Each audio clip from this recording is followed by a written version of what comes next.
This is Citations Needed with Nima Shirazi and Adam Johnson. Welcome to Citations Needed, a podcast on the media, power, PR, and the history of bullshit. I am Nima Shirazi. I'm Adam Johnson. You can follow the show on Twitter at CitationsPod, Facebook, Citations Needed, and become a supporter of the show through patreon.com/CitationsNeededPodcast. All your support through Patreon is so incredibly appreciated as we are 100% listener funded. Yes, and if you can, please sign up to Patreon. We do appreciate it. It helps keep the episodes free and the show sustainable. And this is going to be our final full-length episode of Citations Needed for the year 2024. What a year indeed. What a time to be alive. We've now been doing the show for about 7.5 years. We are well into our 8th season of Citations Needed and just cannot thank you all, our listeners, enough for the ongoing support, for listening to and sharing the show, for writing reviews on Apple Podcasts and elsewhere. Really, so much gratitude from the Citations Needed team to all of you. Really grateful. So thank you for your support and happy holidays, Merry Christmas, Happy Hanukkah, whatever it is you celebrate. We are very grateful and we hope you have a very positive, good vibes holiday season. I know we have a tendency to bum people out. We hope that your holiday season is merry. Yeah, so sending all the mirth and merriment, especially at this time, and especially with what we cover on the show, we do hope that you have some rest and restoration over the holidays. And we will be back in early 2025. We'll see you in January for new episodes of Citations Needed. But now, on to the show. White House frustrated by Israel's onslaught, but sees few options, reports The Washington Post. White House cancels meeting, scolds Netanyahu in protest over video, announces Axios. Biden works against the clock as violence escalates in the Middle East, asserts the New York Times. Since October 7th, 2023, we've heard seemingly endlessly that the Biden White House disagrees with the violence in Gaza, but simply can't do anything to stop it. A number of hindrances frustrate the administration, we're told. There are limits to the United States' influence and power. President Biden is secretly and behind doors furious and anguished at Israeli leadership and high civilian deaths. The administration is working around the clock towards a ceasefire, which we are repeatedly told will come any day now, but somehow never does. As everyone from the Brookings Institution to the Financial Times to Israeli officials and generals themselves make clear, Biden has been able to, and still can, end Israel's genocidal onslaught in Gaza whenever he wants. The United States has dispositive leverage over Israel, leverage that President Biden and his administration have repeatedly ruled out using. The stark reality is that President Biden simply doesn't want to stop Israel. And while he may have complaints about excesses here and PR problems there around the margin, he largely agrees with the outline of Israel's destruction of Gaza. To obscure this central fact, American media has now spent over a year pushing out 3 White House and Israeli government-curated media genres of hand-wringing deflection. 1, helpless Biden. 2, fuming and deeply concerned Biden. And 3, the third partying of ending the genocide. On today's episode, as Biden is set to step down next month, we will go over the media covering Biden for the last 15 months.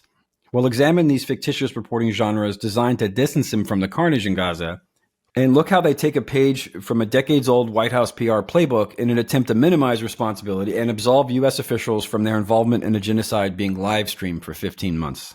Later on the show, we'll be joined by Dalia Hatuka, a multimedia journalist specializing in Israeli-Palestinian affairs and regional Middle East issues. She has also written about religion, minorities, and immigration in the United States. Since 2000, she has divided her time between the United States and the West Bank, covering a range of political, economic, and cultural issues for print, TV, and radio. Her work has been featured everywhere from Al Jazeera to the BBC, the Washington Post to NPR and Time, The Economist, Foreign Policy, Foreign Affairs, and The Atlantic.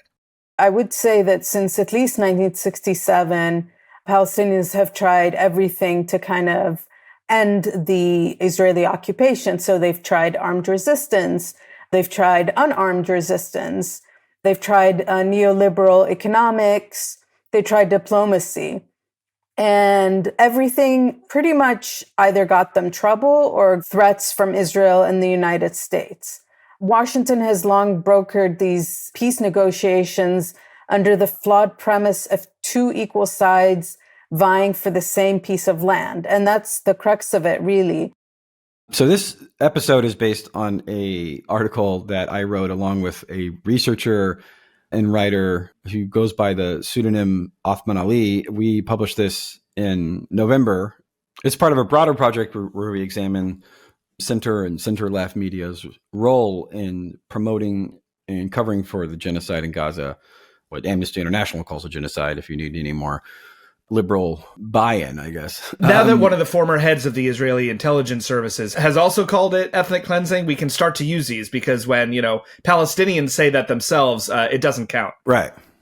The idea that the U.S. would be directly involved in a genocide or any quote-unquote war that has indiscriminate and involves dozens and dozens of documented war crimes, again, streamed over people's TikToks and Twitters, necessarily is going to need some, again, where the person in charge, in this case, President Biden, is not budging, is going to need a meta discourse to emerge and emerge fairly quickly, because clearly that's not acceptable. The U.S. can't do those evil things. So there has to be an excuse-making regime that emerges to explain why what you see in front of your face is not real, why you should not believe your lying eyes. And there are two conditions for that to be a necessary step. Number one, the administration in question has to be not Donald Trump, right? It's got to be, although I think we'll get into this, I think there'll be elements of this under the new Trump administration, but it really has to be a kind of liberal administration, which is to say an administration that has as part of its broader PR regime human rights, democracy, freedom, all these kind of lofty ideals they supposedly justify why the U.S. has 800 plus military bases, right?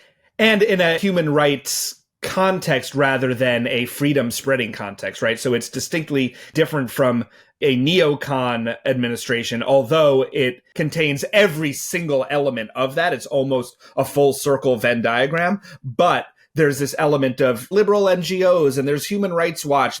That's why this excuse regime needs to exist. And the second condition is that the war or genocide or whatever it is has to be very unpopular, because obviously if a genocide or war is popular, you don't really have to distance yourself from it, right? This is why Benjamin Netanyahu doesn't do this shtick within Israel, because Israel largely supports the genocide in Gaza, unfortunately. It really only exists if there's two conditions. Number one, you have this liberal, high-minded human rights rhetoric, liberal administration or centrist administration. And number two, the images that are coming out, the carnage that's coming out, are just deeply unpopular.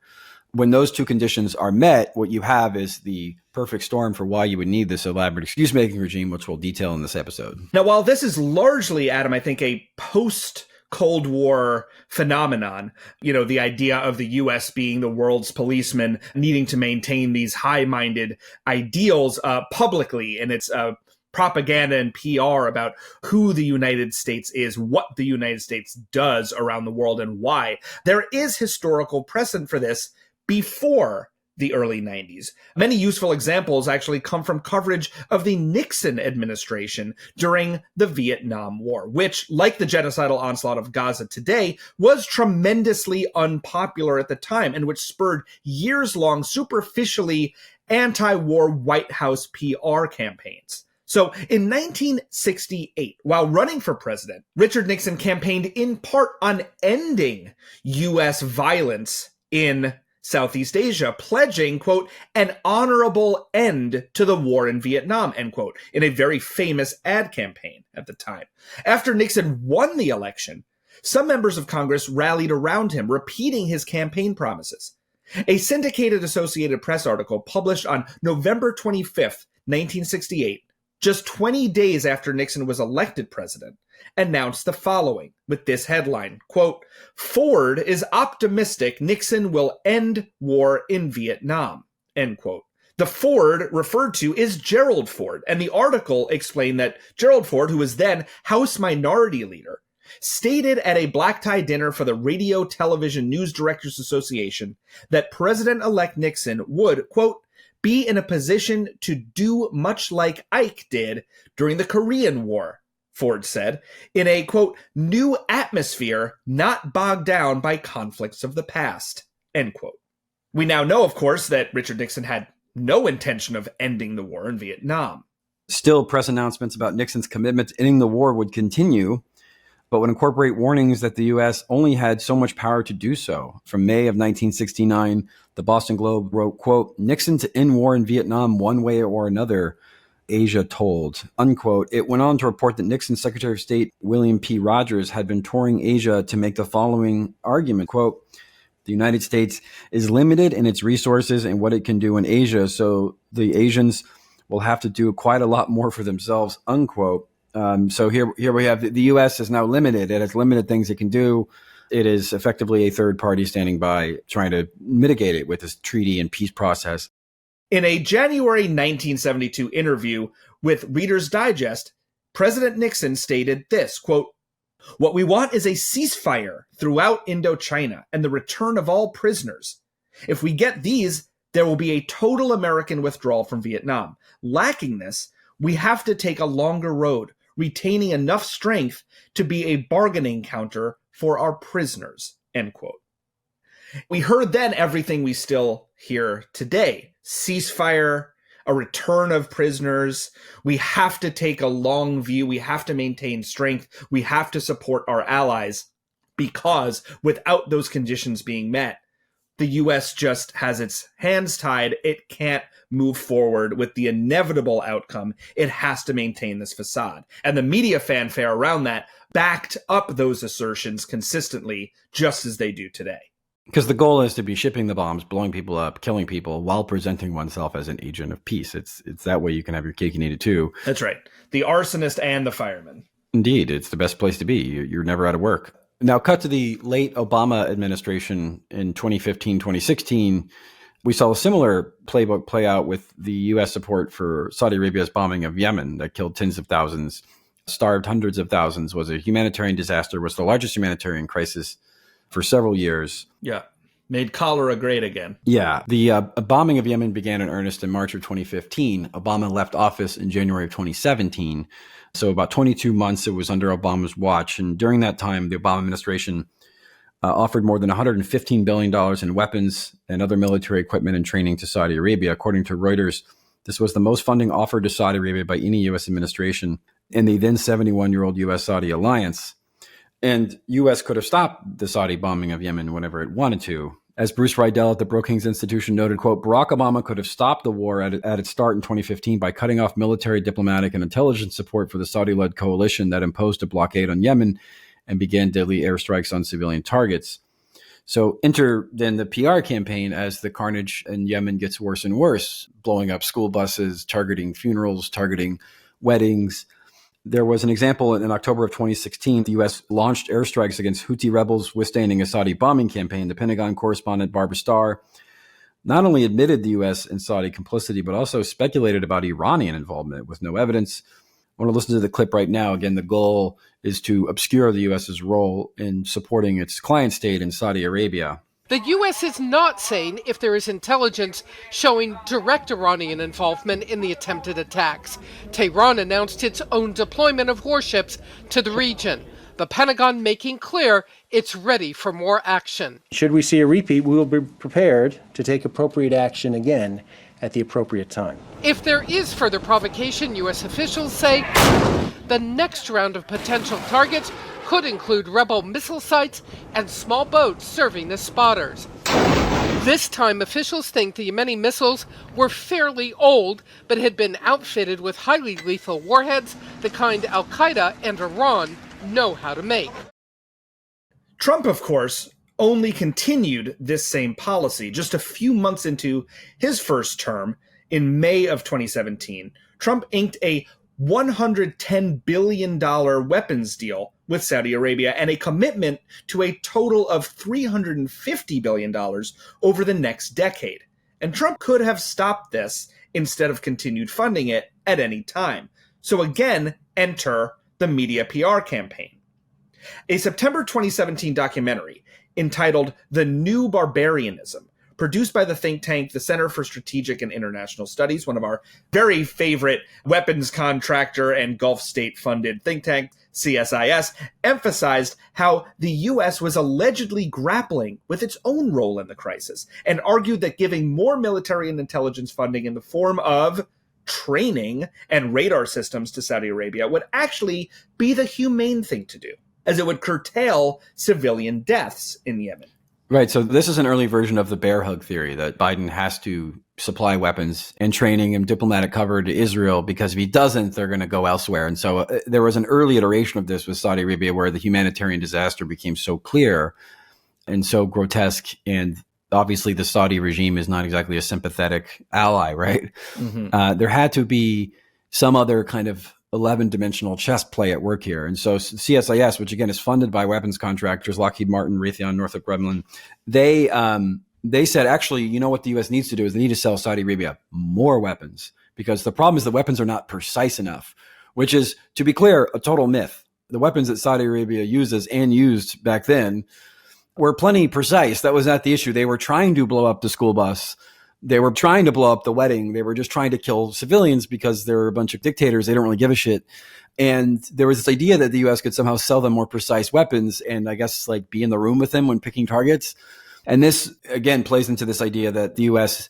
somehow has to arm and fund war crimes, because if they don't, the country for whom they apparently have no leverage over, right, despite the fact that they provide all their weapons and military support and intelligence, that if they don't support them, they'll somehow be more barbaric. So they have to sort of keep them on their leash. Exactly. So for the sake of this humanitarian credibility, the documentary, again, produced by CSIS, featured an interview with the Washington, D.C. humanitarian director of Human Rights Watch, Sarah Margon. Let's listen to that clip. You had almost half the Senate coming out against the sale of these munitions. And that is a remarkable sea change. It has to do not only with a question of regional dynamics, but it has to do with what's been happening on the ground, the absence of any accountability, the absence of an acknowledgement that all these civilians are dying, and that actually might not be in the interest of the United States and the coalition long term. Proponents of the larger arms deal to the kingdom argue that several $100 million dedicated to the training of Saudi forces and radar systems will curtail civilian casualties. That's, of course, just one aspect of the increasingly complex landscape of the war in Yemen, as Washington continues to debate its own role. Right. So here, we don't want to become the barbarians of the Orient. We are better than them, even though we're doing the thing that we say they do. And what we need to do is sign another $180 million weapons deal with Saudi Arabia so we can sell them more precise weapons and training. And again, where have we heard this script before with police, right? Police shoot people. What do they get? More money for training. It's the way you have your cake and eat it too. It's the way you look like you're liberal and you're concerned while you still pump money into the death machine. And so another element of this was, of course, just obscuring the U.S.'s role altogether, just ignoring it altogether. As I wrote about in FAIR in January of 2018, there was a 60 Minutes segment that outright ignored the U.S.'s role in the crisis in Yemen when they did a gut-wrenching segment on mass starvation in Yemen. The segment was entitled, "When Food is Used as a Weapon," and they would portray the U.S. as not only not helping starve the people of Yemen by providing the weapons and the blockade that's killing them, but they actually painted them as the savior. Again, where have we seen this before? We'll get into that with Israel. The segment featured David Beasley, the director of the UN's World Food Program, the organization coordinating humanitarian aid. 60 Minutes host Scott Pelley narrated this, quote, "The U.S. is the World Food Program's biggest donor, so the director is most often an American. Beasley was once the governor of South Carolina," unquote. And Beasley would go on to obscure the U.S.'s responsibility in puff piece interview, stating, quote, "You see, it's chaos, it's starvation, it's hunger, it's unnecessary conflict, strictly man-made. All parties involved in the conflict have their hands guilty. The hands are dirty, all parties," which again is the line that the U.S. government wants to push, because if it's all parties, it's no parties, namely not the United States. The piece did not mention U.S. support for Saudi Arabia once. And this was something 60 Minutes did a few times. Now, the Washington Post did this a few times where they would talk about the starvation in Yemen. They would mention Saudi responsibility, but they would do a kind of both sides, Saudi and Houthi, blah, blah, blah. But they would completely ignore the U.S.'s role in it altogether because it was inconvenient to a specific narrative. This narrative has not only reemerged when it comes to the Biden White House and Gaza, but it is ubiquitous across media. Adam and Othman have written about this in The Nation, as Adam mentioned at the top of the show, and I'm going to describe the 3 genres of hand-wringing Biden defense from that article. The first is helpless Biden. So this refers to any report, analysis, or opinion that describes President Biden and his administration as unable to do anything to stop Israel from committing war crimes or end the slaughter overall. This is typically framed as a question of the limits to U.S. power, often accompanied with a picture of Biden looking overwhelmed, sad, or doddering. He's just kind of unable to really change the course of history. So 10 prominent examples. November 2023, Washington Post, quote, White House frustrated by Israel's onslaught but sees few options. November 6th, 2023, the New York Times said, Biden confronts the limits of U.S. leverage in two conflicts. Also November 2023, Politico, quote, why the U.S. isn't stopping the war and other Middle East realities, unquote. March 2024, the Washington Post said how Biden became embroiled in a Gaza conflict with no end in sight. April 2024, also the Washington Post, quote, 6 months into Gaza war, Biden confronts the limits of U.S. leverage, unquote. Later that year, in September of 2024, the New York Times wrote, quote, why the world's biggest powers can't stop a Middle East war, end quote. Can't stop it. September of 2024, the Washington Post, quote, as Israel escalates in Lebanon, U.S. influence is limited. Just a few days later, in early October 2024, Politico wrote, quote, Biden confronts the limits of his influence over Israel, end quote. October 2024, Washington Post, quote, how Joe Biden lost his grip on Israel's war for total victory in Gaza, unquote. And on October 7th, 2024, the New York Times wrote, quote, a year later, Biden faces the limits of U.S. influence in the Mideast, end quote. We did a source analysis, which is to say that I literally went through and looked at every source, added them up. 93% of the sources in these articles are either Israeli officials, Biden aides, typically anonymous, or Biden allies in the think tank world. The three most common sources that were cited were, quote, White House and U.S. officials, 47, Israeli officials, 10, or aides, or Biden aides, 8. And so these are articles that are fed to reporters by the White House and other Israeli officials who are trying to get progressives, anti-war activists, and the general popular sentiment against the war off their back by acting like the issue of U.S. support is in fact a non sequitur, and also reinforcing the premise that Biden actually wants to end the war but simply can't. Again, a premise that is completely false by Biden's own statements. Just to give one example, New York Times columnist Roger Cohen in September of 2024, he had his headline, quote, why the world's biggest powers can't stop the Middle East war. And in the piece, Cohen writes, quote, the United States does have enduring leverage over Israel, notably in the form of military aid that involved a $15 billion package signed this year by President Biden. But an ironclad alliance with Israel built around strategic and domestic political considerations, as well as shared values of two democracies, means Washington will almost certainly never threaten to cut, let alone cut off, the arms flow, unquote. So one is compelled to ask then, because this is not saying why he can't do it. It's saying why he doesn't want to do it.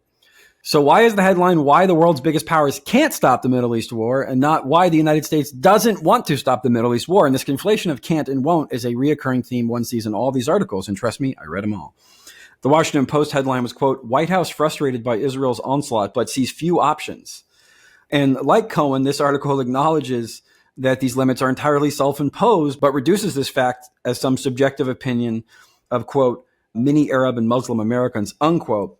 The Post would go on to say, quote, but administration officials and advisors say the levers the United States theoretically has over Israel, such as conditioning military aid on making the military campaign more targeted, are non-starters, partly because they would be so politically unpopular in any administration, and partly because it's a Biden himself has a personal attachment to Israel, unquote. Again, that's tautological. You're just saying he can't do it because he won't do it, but that's just him not wanting to do it. And this is a reoccurring, again, theme. To the extent to which they acknowledge the U.S. has dispositive leverage, they'll say they have dispositive leverage, but they're not using it. But then the headline and the general framing in every quote is saying they can't change it. He's helpless. But he's only helpless because these are the limits he puts on himself. And yeah, I was trying to explain this to Mike Casca on Twitter. He's the chief of staff for Alexandria Ocasio-Cortez, because I was criticizing her saying that Biden and Harris were tirelessly working on a ceasefire. And I said they were not tirelessly working on a ceasefire because if they wanted one, we would have had one months ago. It is a lie. It is a fiction. And I was trying to put it in terms he understood because I know he's a Dodgers fan. And I said, if Dave Roberts, the manager of the Dodgers, benched Shohei Ohtani, Mookie Betts, Freddie Freeman, right, and the entire starting 9, and then put in the AAA team to play the first round of the playoffs against the Braves or Padres, and then I said, Dave Roberts is tirelessly working for a championship, you would think that was absurd. You would think I was insane, right? He never got back to that point. He never responded. But the point is, if you're preemptively forfeiting your leverage, then you don't really want something. You're certainly not tirelessly working for something. You clearly agree with it. You clearly don't care. Or in Dave Roberts' case, that would be evidence you probably put $10 million on the Padres to win the World Series on FanDuel, right? This would be something that would be highly suspect. If someone said they were working tirelessly for something but forfeited their only real leverage, that would obviously be absurd. But this is the rigmarole in theater that we've been asked to endure for the past 15 months. Which brings us to number 2, which is fuming or deeply concerned Biden. These are any story that alleges behind closed doors or on some scripted call that Biden is very mad at Netanyahu. Conversely, or oftentimes in conjunction, he's very concerned with civilian casualties, and he's very sad. He's very sad about it. And he's also very mad at Israel. And these articles are a dime a dozen, as I'm sure you've seen them nonstop over the last 15 months. So we're going to read just some choice selections from this particular genre of media coverage. From November 15th, 2023, NBC News wrote, quote, "The gap between the Biden administration and the Netanyahu government over Gaza's future is widening," end quote. December 2023, CNN, quote, "Unprecedented tensions between the White House and Netanyahu as Biden feels political price for standing with Israel." January of 2024, Axios wrote, quote, "Biden is running out of patience with Bibi as Gaza war hits 100 days," end quote. February of 2024, Washington Post, quote, "Biden moving closer than ever to a breach with Netanyahu over war in Gaza," unquote. March 2024, CNN wrote, quote, "How a brief exchange and a call explains the strained Biden-Netanyahu relationship," end quote. March 2024, Associated Press, quote, "Biden cajoles Netanyahu with tough talk, humanitarian concerns, but Israeli PM remains dug in," unquote. Also March 2024, Politico wrote, quote, "From I love you to asshole, how Joe gave up on Bibi. After decades of building a close personal friendship with Benjamin Netanyahu, Joe Biden has had it with the Israeli prime minister. Now he's hitting him hard, and it may be working," end quote. May 2024, New York Times, quote, "The long tortured road to Biden's clash with Netanyahu over Gaza war." June 2024, in Axios, quote, "White House cancels meeting, scolds Netanyahu in protest over video," end quote. August 2024, New York Times, quote, "Killing of Hamas leader fuels more tension between Biden and Netanyahu," unquote. Now, our source analysis for this particular genre of these top 10 articles, and again, there are dozens more of them, found that 98% of the sources of these articles are either Biden aides, typically anonymous, or Biden allies in the think tank world, or Israeli officials or ex-officials. The most popular source for these articles was, you will be surprised to learn, were White House or U.S. quote unquote officials, with 50, Israeli officials 12, and President Biden himself 12. The most consistent stenographer for this particular genre, by far, was Axios' Barak Ravid, who we counted 25 different versions of this, and we had a very conservative criteria, so it's probably more, where he's either quoting U.S. officials directly or a string of anonymous officials. They're typically presented as scoops, like he's got a big scoop. Yeah, breaking news. Yeah. Affirming that the White House and Biden officials are some variation of, quote, breaking with Netanyahu, quote, increasingly frustrated, quote, running out of patience, or, quote, deeply concerned about civilian casualties. These are all direct quotes from his articles. Ravid himself is a former member of Unit 8200, Israel's secretive cyber warfare unit.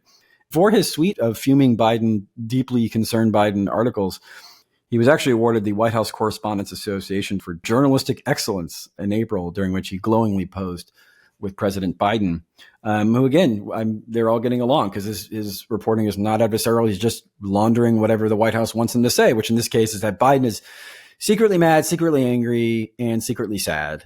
But the status quo, of course, never changes. The analogy I use in Othman and I use in our Nation article is, in Theater 101, you're taught the difference between a plot and a sketch, right? A plot moves forward, it progresses, characters grow, things change. There's beat changes, right? In a sketch, it's the same gag over and over again. Nothing ever changes by definition, and you use that to draw out the absurdity of the particular situation. So typically 3 or 4 times is kind of the number, right? we are now on 15 months and dozens of articles of what is effectively a sketch. Biden being very sad or very mad at Israel while nothing changes, right? There's never a beat change. There's no escalation. No weapons are ever taken away. They supposedly stopped giving them 2,000-pound bombs for a minute, but then they said actually they have enough to last them a few years anyway. So then that was kind of just purely superficial, which the White House was quick to affirm. So nothing ever changes. So you would think that after like the 40th, 50th, 60th Biden's upset article, he's almost completely, totally fed up. Almost. There's a break coming. You would think an editor would be like, what's the news value in this? How is this news? Because it's not news, right? It's a pseudo story. It's supposedly, again, self-serving, anonymous, official fed court intrigue, theory of mind, and a bunch of guesswork as to people's personal feelings. Like, what difference does it make to the average Palestinian in Gaza if Biden's supposedly upset? It makes no difference. It has no material significance or consequence. It's not a change in policy. And they kind of realized this early on in the genre within a few months. And so to make these fuming Biden stories, they would always sort of allude to some imminent break, right? That Biden was about to break with Netanyahu. But of course, we now know that never happened because it was never going to happen because it's fake. It's not real. It's a fake thing. And none of the people who alluded to, or even sometimes explicitly said they were about to break, have ever mentioned this again. They never go back and say, well, I was wrong, or I was too credulous, because the goal is to just get liberals off your back. And if it looks like Biden's about to either, lock down a ceasefire or break with Netanyahu, then you can they go, well, maybe I won't show up to the protest this week, or maybe I won't get mad. I'll just sort of move on. And that's the function they serve. They're a pressure valve. That is all these articles are. They're a fucking pressure valve. And it worked pretty well. One of the more egregious examples was Peter Baker, the dullard at the New York Times, who does these news analysis where he kind of prints whatever the Biden White House wants him to print, so long as he's protecting his left flank. To the extent to which Baker is critical of Biden, it's from the right, namely over his Afghanistan pullout. And he had a pretty egregious version of this in May 11th, 2024. Peter Baker did a whole fuming Biden story where he said, quote, "To some degree, the Israelis have responded. Despite more than 3 months of vowing to invade Rafah, they have yet to actually do so beyond limited strikes," unquote. And in that article, he says that Biden, quote, "has finally had it with the Israeli leadership that he believes is not listening to him," unquote. And he says he thinks that this strategy is working.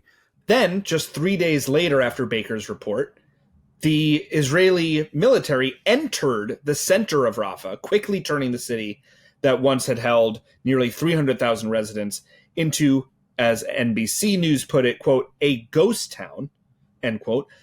And as of August of 2024, data from the Decentralized Damage Mapping Group showed, according to Bellingcat, that, quote, "almost 44% of all buildings in the Rafah governorate in southern Gaza have been damaged or destroyed," end quote. So even the most pro-Biden analysts really now agree that Netanyahu steamrolled through what was then seen as a hand-wringing, fuming, and deeply concerned Joe Biden Rafah red line. Peter Baker never followed up. Again, he says he thinks it's working. They haven't invaded Rafah. Then they invade Rafah 3 days later, and it's just never talked about again. So one has to ask himself the question, what is more likely, that Peter Baker was reporting on an actual underlying reality of a meaningful break with Biden and Netanyahu, or was he providing PR distance from what Biden knew was going to be horrific images coming out of Rafah in the coming days because Biden knew Israel was about to invade central Rafah? Which they, of course, did. And, of course, there was many reports of war crimes. So which of those scenarios is more likely? Is Peter Baker doing public relations for the White House, or was Peter Baker accurately reporting and representing an underlying reality? We may never know. The third trope is one that's so ubiquitous, it can't really be analyzed because there's just literally thousands of it, which is third partying, which is presenting the U.S. as a third party in the conflict rather than the country providing the bombs killing 99% of people. An active participant, a disparager of the ICC and ICJ, a disparager of Amnesty International, a provider of military intelligence, provider of aircraft carriers. It's kind of the mirror opposite of how Iran is described routinely in U.S. media, right? Everything is Iran-backed. Right. The, mullahs in Tehran are secretly, puppet masters behind everything that the U.S. or Israel doesn't particularly like. And yet the U.S., who actually provides billions and billions and billions of dollars in weapons, in diplomatic cover for war criminals, is always seen as outside the fray, not influencing policy, not actually an active participant in violence the way that, say, Iran-backed does the work for the kind of sinister, evil Iranians all the time. So this is what we mean by third partying.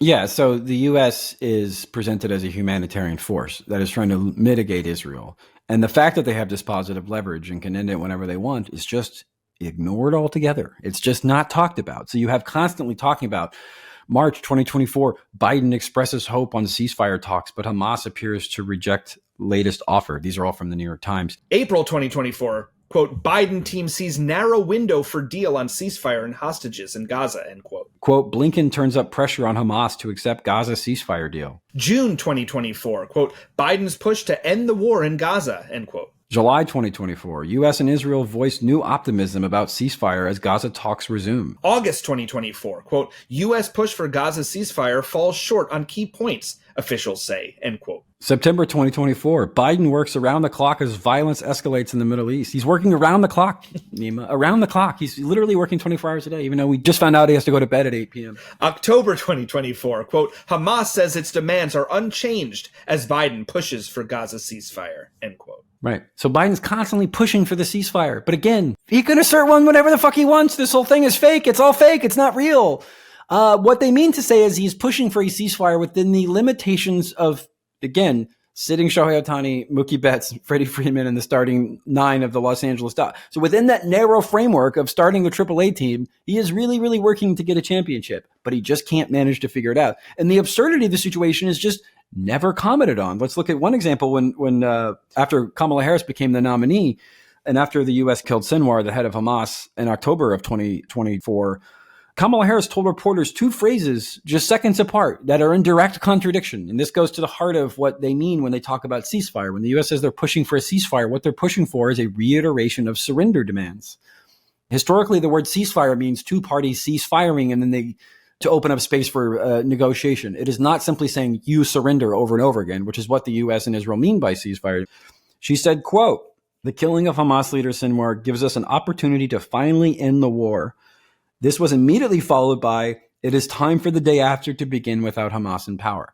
You're already dictating the terms that happen after negotiations, which happen after a ceasefire. Right, that's not a ceasefire. That's just you asserting the other side has to surrender. And then again, with the implicit threat, they'll keep killing civilians. And this has been Blinken's line, Biden's line for months, which is Hamas cannot have any role in post-war Gaza. Well, okay.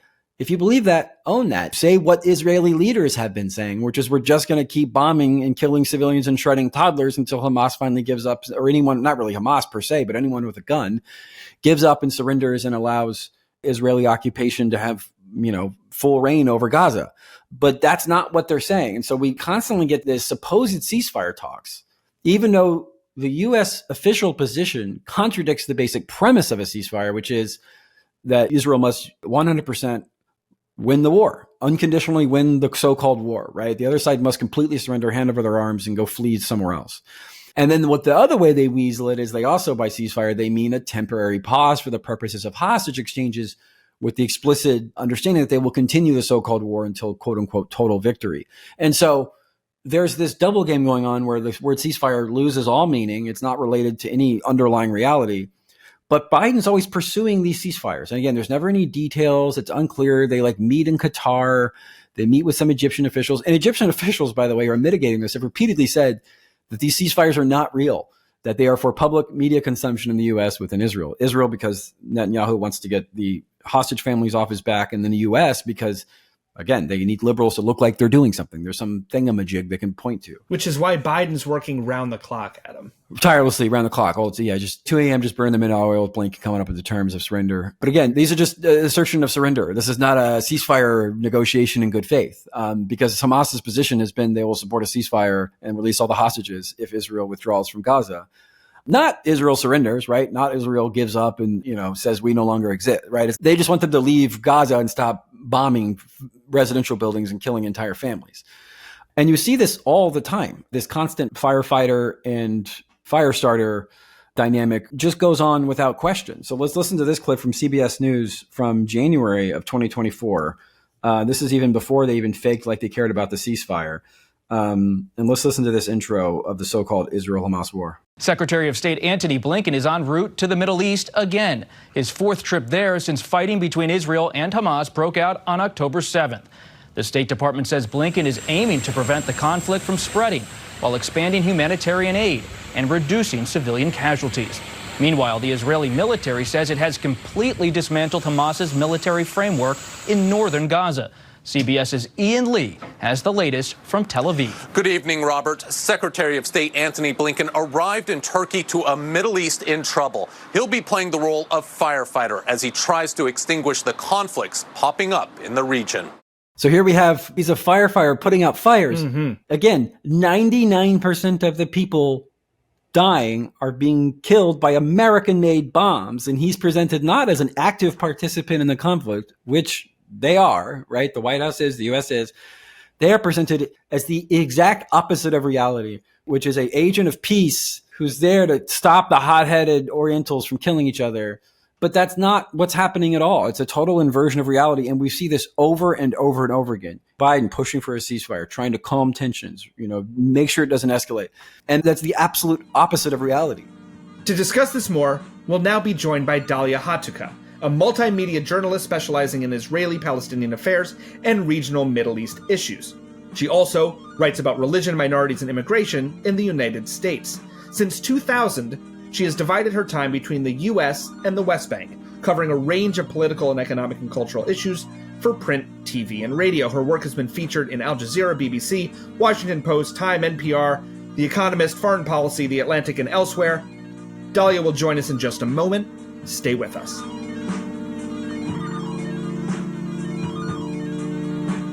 We are joined now by Dalia Hatuka. Dalia, thank you so much for joining us today on Citations Needed. Thank you for having me.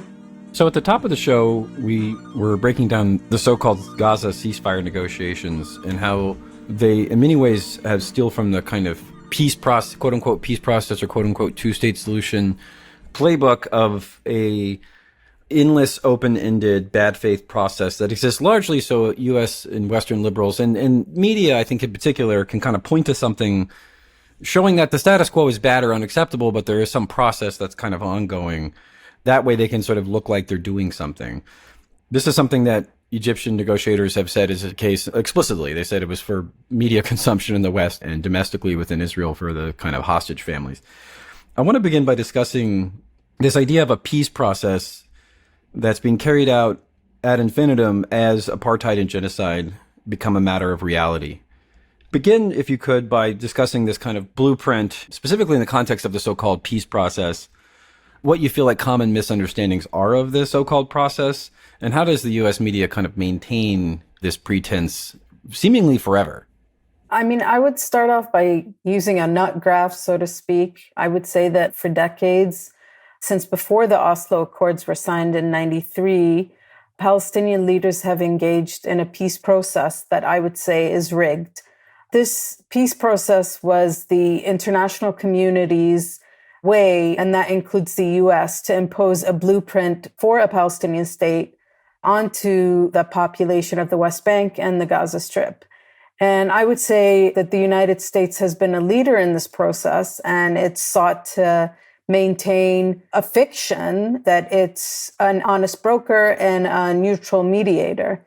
I would say that since at least 1967, Palestinians have tried everything to kind of end the Israeli occupation. So they've tried armed resistance, they've tried unarmed resistance, they've tried neoliberal economics, they tried diplomacy.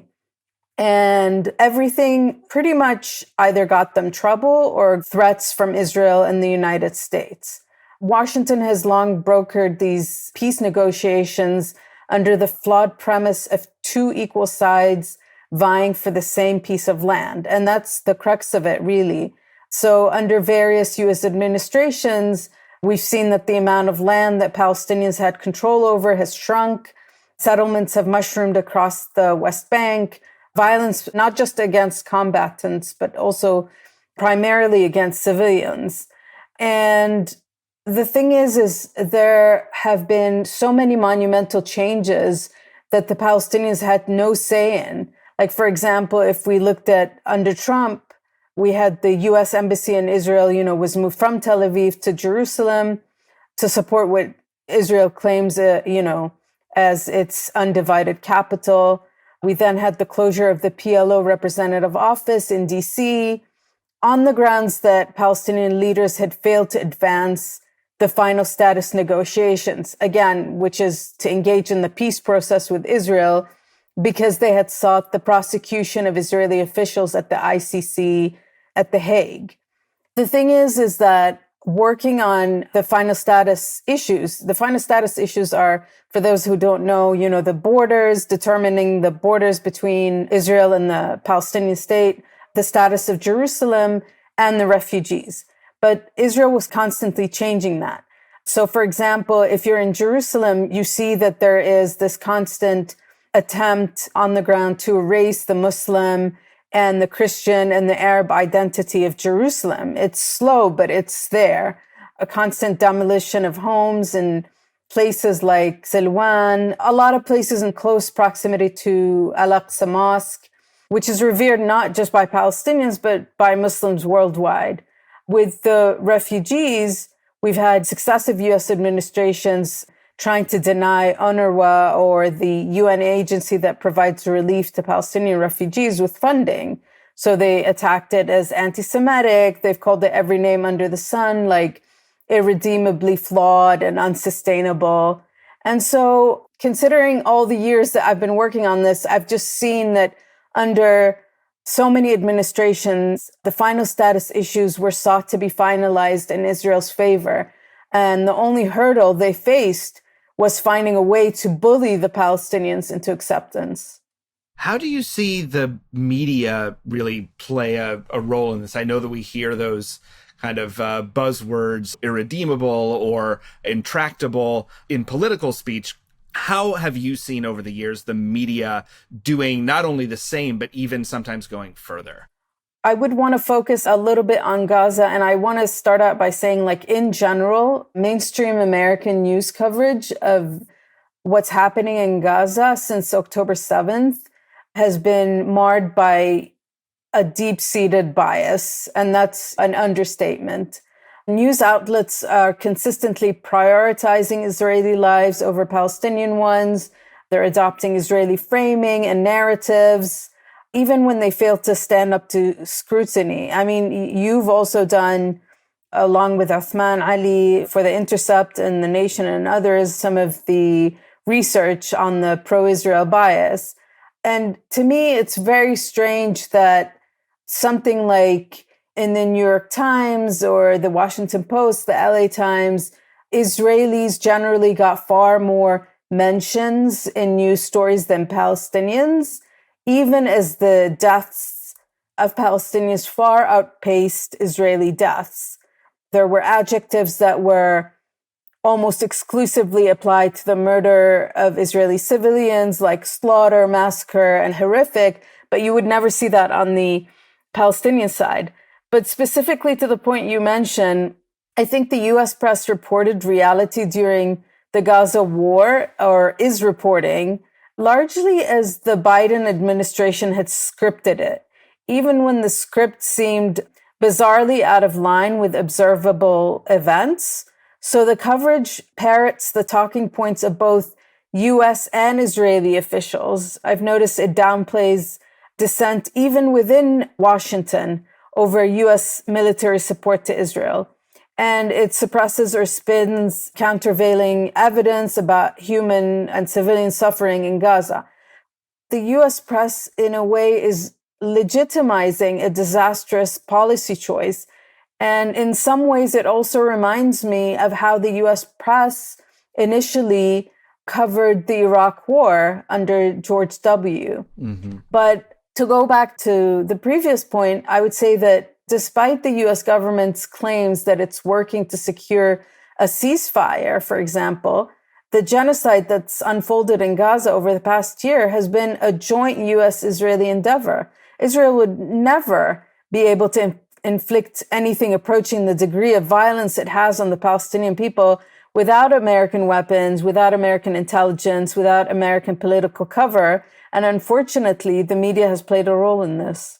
So let's talk about this third partying, because you wrote about this, 4 or 5 years ago. I'm sure you've written about it many years before, which is this idea of the U.S. presenting itself as a third party to the so-called conflict, when it is in fact an active participant, the primary patron, 75% of weapons, to say nothing of the billions of dollars. And it's kind of an impressive PR gambit, because you are actively engaging in hostilities while framing yourself or presenting yourself as an agent of peace or a kind of bumbling human rights organization. And what's made this particular version of it interesting in the last 14 months is that, so for the first 3-4 months, the State Department banned the word ceasefire because everybody knew what it meant in the context of Gaza. It had an historical precedent from 2021, 2014, 2018, 2009. Everybody knew what it meant. And then on the eve of the Michigan primary, as we argue at the top of the show, the Biden White House realized they had to do something. There was so much pressure, so much bad PR. It was going to completely wreck Democrats' prospects in 2024. So then they said, okay, we're going to actually say we support a ceasefire, but just redefine the term to mean this nebulous process, which is really just a reiteration of surrender demands, a demand of capitulation from anyone in Gaza with the gun. So some kind of Vichy government, so whatever, backed by Saudi Arabia, can supposedly come in and quote unquote rebuild. And that's, of course, a dubious suggestion given the amount of planning going on for settling Gaza by Israeli settlers. So I want to talk about this kind of very bizarre thing where Biden would come out and say this is an Israeli peace proposal or Israeli ceasefire proposal. And then Netanyahu literally an hour later would be like, I have no idea what he's talking about. I do not support this. And then the media would still call it an Israeli proposal in English. In a very bizarre way, the most honest person in this whole equation has been Netanyahu, who's repeatedly, and other Israeli officials who are like, I have no idea what they're talking about, because they have their own base to please, right? And it's this really strange fiction where the only 10 people on earth are the editors at the New York Times, the Washington Post, and CNN, and the White House, who believe that this is an Israeli peace, quote unquote, ceasefire proposal. And so we saw this at least a half a dozen times. It sort of kind of meandered on throughout the winter of this year. So talk, if you could, about this elaborate theater, like who you think it kind of serves, what function it serves. Again, we argue it mostly serves to kind of get human rights groups and progressives and liberals off their backs. Talk, if you could, about the sort of function of this theater, and also the extent to which this sort of ceasefire has meant two different things simultaneously. It's meant a temporary exchange of hostages, that with the assertion that they'll go back to bombing everyone. And it's also kind of meant what it's broadly understood to mean, which is actually a quote unquote end to the war. I would start off by saying that basically the US government, when all of this was unfolding, it needed a critical mass of the American population to support or go along with its policy of working with Israel to basically exterminate, I would say, at least some of the Palestinians. To sustain it, Biden's administration adopted a pro-Israeli narrative, but it also sought to justify Israeli actions and its own by citing Israel's right to self-defense. The right to self-defense became very much linked with the issue of the ceasefire. Simultaneously, you had influential voices in American media contributing to creating the necessary ideological conditions for public acceptance of US-enabled Israeli atrocities. So, as far as I'm concerned, some in the American media are partially responsible for the genocide in Gaza. Because for a genocide to occur, a climate must be created to enable such crimes to be committed. So, like you said, the New York Times, the Washington Post, I would add the Wall Street Journal, it definitely needs to be in there, can be thought of in these terms because pundits in these papers have engaged in a form of incitement to genocide. In a way, I mean, I focus on Israel-Palestine, but it's unprecedented, especially given what's going on in Gaza and the large numbers of killings and the lack of food and everything that's happening. But the thing is that there's like a piece that stayed in my mind. It was published in the Washington Post a few months ago, and it straight out rejected ceasefire calls and said that the idea that Israel should limit its response to precision airstrikes and commando raids to take out high-level Hamas operatives and to free the hostages. So it argued that if Israel agreed to a ceasefire at that point, it would be tantamount to rewarding aggression and inviting more of it in the future. This is between quotes.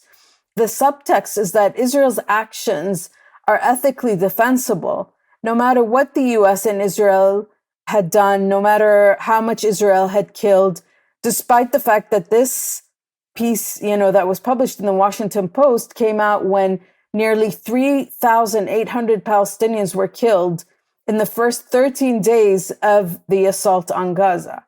And similarly, I recall at the end of February, I believe, a Wall Street Journal editorial criticized Palestinian American Congresswoman Rashida Tlaib and others on the grounds that the ceasefire that they want will leave Hamas fighters alive and free to rebuild their terror state. And of course, the suffering of Gaza is terrible, but we all know why it's terrible, because the main cause is that Hamas uses civilians as human shields.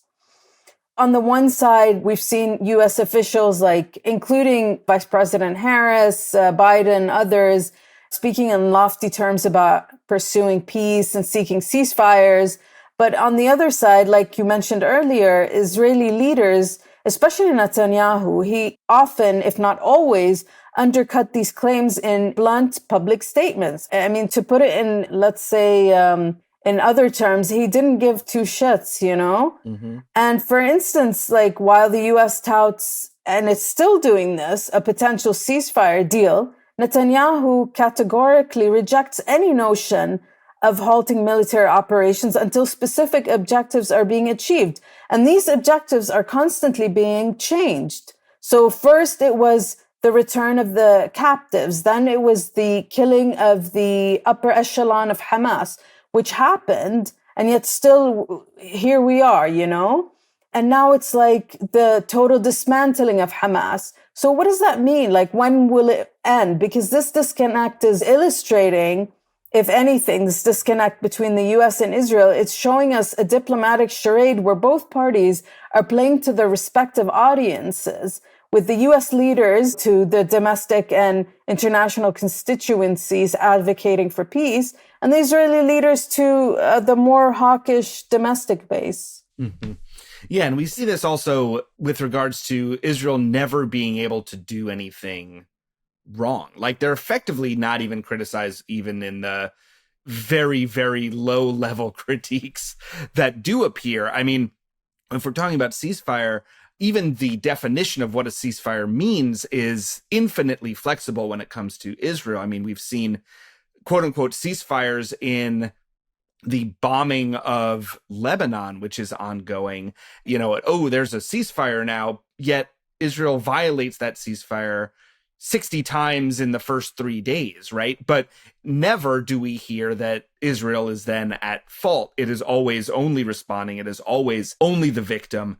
And, as you've said, Dalia, this just allows a genocide, allows the slaughter to continue while consistently having one side, the Israeli side, be perpetual victims, whereas whether Palestinians or Lebanese, always the aggressor. In your work on the ground, what do you see as the public response, or even just reaction? I shouldn't even say response, reaction to this kind of constant allowing of the aggressor to be the victim? What do you see when you talk to Palestinians? Are they so inured to this at this point because they've seen this for so many decades, on and on? So there are a few things that people would say. I think at the beginning, when the Gaza war happened, I think people were shocked. And so were we. We knew as soon as we heard about the October 7th attacks, we knew that, quote unquote, something bad's going to happen. We knew there was going to be a war. But I don't think in anybody's mind that the extent of this war or, the genocide or onslaught, we had no idea about it, myself included, despite the fact that, I've lived through and covered the Second Intifada, but this is nothing like it. This is more reminiscent of 1948. This is more like we want to kill people and we're getting away with it. And unfortunately, it's happening under the Biden administration's status. The thing that I'm seeing from people is that their feelings have been fluctuating. So when students started coming out in the United States and doing protests, I think Palestinians felt like they weren't alone, that, maybe there's been a global shift in the views about Palestinians, because for a long time, Palestinians have and even more so now, they've been very much dehumanized.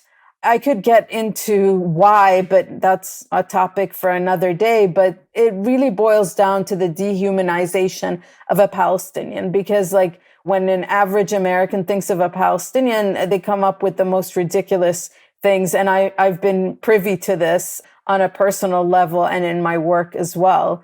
But now we're kind of back to a point where Palestinians feel like they're completely isolated, that the Arab countries, like not the people, the governments have pretty much played the same role that they've played since 1948 and 1967, which is to kind of say one thing and then do a backstabbing after that. I think there's mixed feelings, but honestly, like at the end of the day, what's really troubling right now is that everybody in the West Bank is kind of keeping an eye on things there, because there is a general feeling, and it's not just a feeling, it's something that's happening on the ground as well. It's coming from what's happening on the ground, that the West Bank is next. And with calls by Netanyahu's government for annexing the West Bank, and they're waiting for Trump to take over in January, you get a sense that people are like, okay, we're next. On the topic of Trump, I want to ask about the elaborate diplomacy theater is not really going to, I think, be a preferred tool of the Trump administration. If his template with his last administration with respect to, say, Saudi Arabia's war on Yemen, because he kind of abandoned that. So I think we'll get some of this, because I think there's kind of a general like steady state that kind of needs it. So I think we'll still get some of the ceasefire negotiation rigmarole, especially with Rubio as the Secretary of State. But I want to ask about that. So do you think there's any kind of benefit to removing that pretense? I know some people have said, liberal Zionism in general, or the kind of pretense of some peace solution actually in many ways is a barrier, because it gives a lot of these so-called progressive or liberal or kind of human rights minded people in the West the veneer of not being genocidal. Whereas if you have Trump and the kind of raw brutality and racism and fascism of Trump, it kind of exposes the underlying reality more. Ultimately, again, probably won't make much of a difference on the ground, but I'm sort of curious what your thoughts are of having an administration come in that does abandon all this PR rigmarole. I think the return of Trump, or, anybody else who's similarly unrestrained, it does offer a shift, at least in the rhetorical landscape of U.S.-Israeli relations and the implications for public discourse. I know that a lot of even Palestinians, they are seeing some silver lining in the bluntness of his more openly aggressive policy. I think the reality, however, is much more complex, and there's a lot of contradictions. So a Trump administration, I think, would likely dispense with, as you mentioned, much of the liberal humanitarian facade that kind of underpins the current U.S. policy on Israel and Palestine. And if we were to look at Trump's track record, from relocating the U.S. embassy to Jerusalem to recognizing Israeli sovereignty over the occupied Golan Heights, it reveals a willingness to embrace an explicitly pro-Israel position. This approach eschews the traditional rhetorical nods to human rights or peace processes that we mentioned earlier. But this shift might simplify the target for criticism. So you'll have a government who's not ashamed to be aligned with Israeli expansionist aims. It's not burdened by the hypocrisies of diplomatic doublespeak.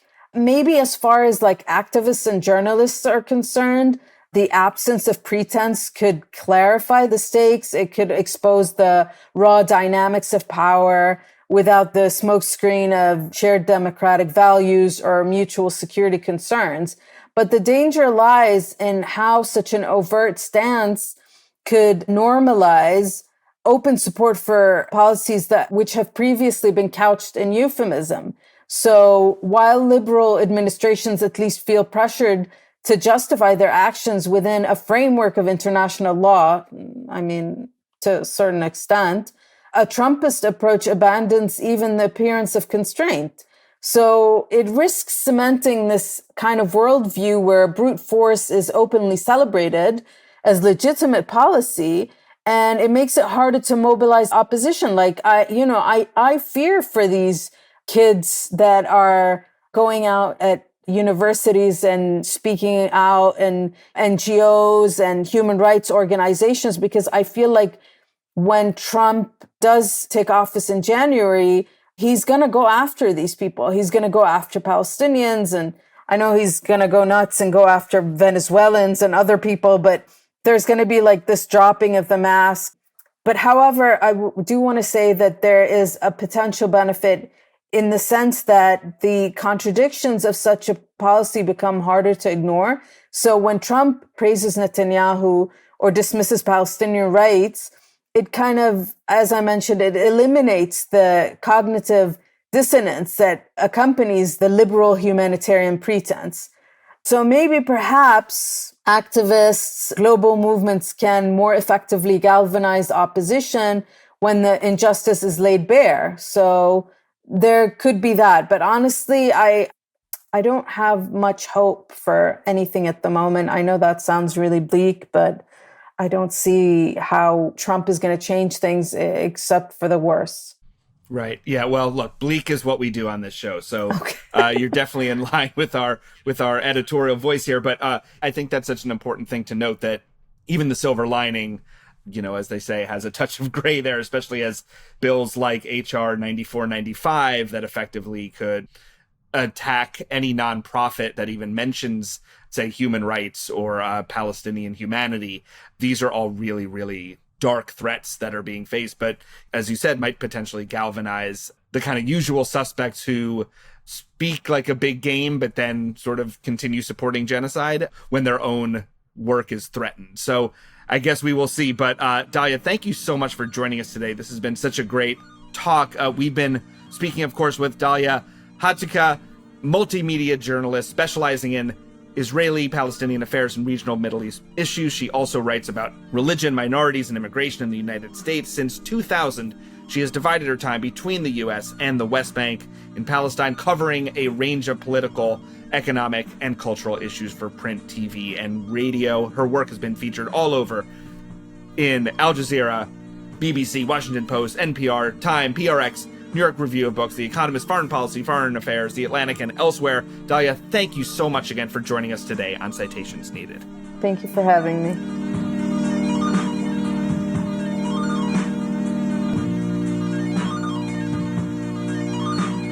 Yeah, I mean, a lot of it really is the ideological assumptions. It is something the White House pushed aggressively and successfully, but it's also just the kind of chauvinist water everybody swims in, which is that the U.S. can't really do fundamentally bad things or evil things. And so therefore there must be this other dynamic going on. And then again, from there, you have a seller's market of people who are willing to offer you that kind of pseudo sophisticated foreign policy analysis, bear hug. It's actually secretly working on it. There's this sort of mysterious process that no one has any details about, never changes. But trust us, all the dying kids you're seeing on your timeline are for some cause or some end. And to the extent to which they're not, it's not our fault. We have nothing to do with it. Nobody's in charge, right? Everyone's looking for the manager, and no one's responsible for anything. And that's kind of the ideal place liberals want to be. They want to have absolutely zero responsibilities, but they want to have the power. And as Dalia pointed out, and as we have brought up numerous times on Citations Needed this past year and also before, Adam, is the idea that this only works, this defensive coverage, this hand-wringing without any kind of leverage, any kind of real power. This only works when you've completely dehumanized an entire people. This only works when Palestinian children are not fully human, when Palestinian parents, when Palestinian doctors, when Palestinian reporters, when Palestinian lawyers, when Palestinian workers of every kind, bakers and plumbers, when they are all just not human enough to be cared about the same way that our so-called allies are always seen as the victims. So you have an ongoing 15-plus month genocide, which is being live streamed, which is being reported on, which has deep on-the-ground analysis and research in real time. We know this is happening. Everyone knows this is happening. Everyone knows what the fucking reality is here. And the only way that you get to the hand-wringing reports, the Biden is so upset, a break is about to come, maybe some weapons won't be sent to Israel to keep slaughtering men, women, and children. The only way you get to this is by already having dehumanized completely an entire people. Yeah, and you need a post facto rationalization for why you're doing it. It can't be Biden supports a genocide. That doesn't process, that doesn't register. It would completely destroy our political media. That gets you like a 404 error in your editorial department. It just won't compute, right? It's like with a robot from Star Trek. It just, you give it a paradox and it explodes. That's really what you have. I mean, I don't know how to put it. Because this whole thing is such bullshit. Like, I mean, everybody knows it's bullshit. Again, we published this piece. We had several people who work in that space who were like, yeah, pretty much it's bullshit. Of course it's bullshit. The idea that Biden was helpless or really secretly was wanting to change it but couldn't, nobody believes that. Now that his term's coming to an end, I think more and more people will probably say that. And then the question is, will they do a similar theater with Trump? And I think they will do. I think they'll do kind of a lesser extent because I don't think Trump really will focus as much on pushing it out.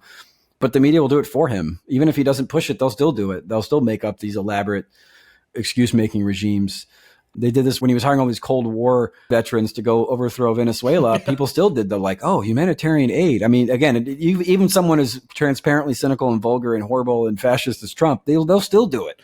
Because he's going to be overtly genocidal, but the media will still do this kind of cover. That's my prediction. I guess we will see what happens come the new year, a preview of many more horrible things to come. But hey, that's what we do here on Citations Needed. So thank you all for listening to the show, for continuing to support the show, for spreading the word, for writing reviews, and of course, for supporting us through Patreon. We cannot do this without your ongoing support. We are so grateful to you. Thank you from the entire team here at Citations Needed, from me, Nima, Adam, Florence, Julianne, Trendell, Marco, Mahnor. We hope you get some rest and relaxation at this time. We are going to be taking a short break for the end of the year, for the holiday season. We will be back with new episodes of Citations Needed in January 2025. So stay tuned for that. And as always, you can follow the show on Twitter at CitationsPod, Facebook, Citations Needed.